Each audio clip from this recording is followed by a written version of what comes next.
Today, we're diving into a topic that might challenge what you believe about America being a melting pot. We'll explore what this metaphor represents, how it has shaped our society, and why it's more accurate to call it Anglo Conformity. So stay tuned.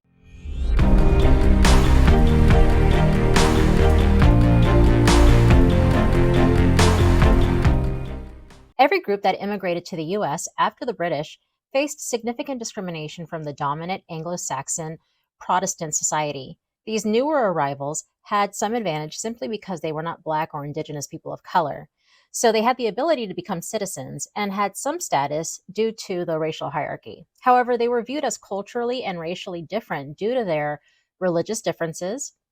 Many were Catholic or Jewish, language barriers, speaking languages other than English, and cultural practices and traditions.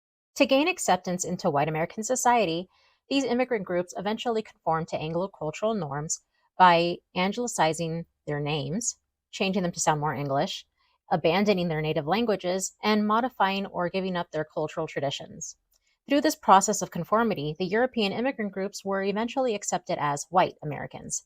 While their ancestors faced discrimination and marginalization, today's descendants of these immigrants fully benefit from white privilege, with many not even being aware of their families' past struggles to gain acceptance in American society. By the 1970s, it was clear that there was a retardation in the assimilation process for African Americans, Asian Americans, and Hispanic people. Native Americans are a slightly different case because they were moved to reservations away from mainstream society, and they wanted to maintain their own identity and heritage. But African Americans should have been fully assimilated and absorbed into the dominant white American group long ago. The Black Power movement of the late 1960s marked a significant shift in African American identity and cultural pride. It had become clear that the pursuit of assimilation into white society was futile, and the movement encouraged Black Americans to embrace their heritage and demand recognition and respect on their own terms. The movement promoted pride in Black identity and rejection of cultural shame or pressure to conform to white standards and more.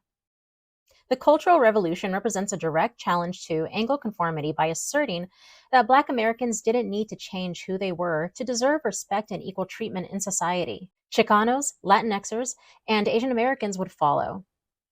Being Black, Brown, and Asian comes with many of the following shared experiences: ongoing systemic racism despite centuries in America, being seen as perpetual foreigners, pressure to abandon their ancestral languages and cultures, and understanding that they can't fully melt due to visible racial differences. The pressure to conform to Anglo culture continues and can be intense. These pressures contribute to a loss of identity and disconnect from one's heritage.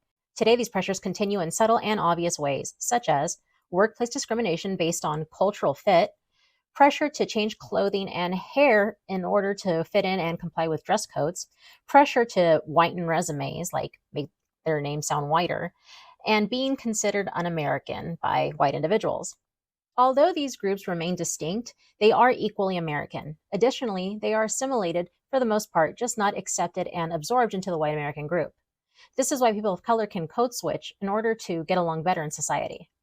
With this being said, the idea of America being a melting pot is not an accurate representation of reality. Instead, it has historically been a system of Anglo conformity, where immigrant communities have felt pressure to adapt to Anglo culture, not by choice, but out of necessity to be accepted and achieve upward mobility in society.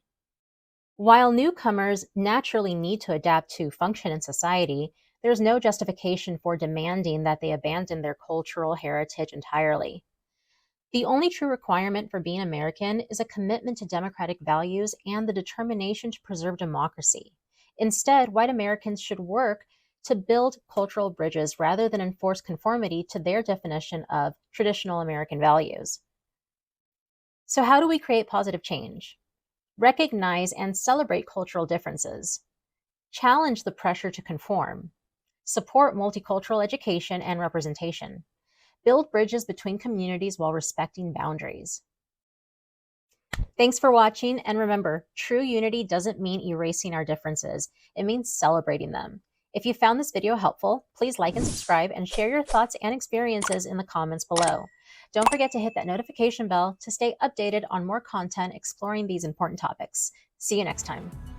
What are your thoughts on the melting pot? Have you experienced pressure to conform? Share your story or thoughts in the comments below. Thanks.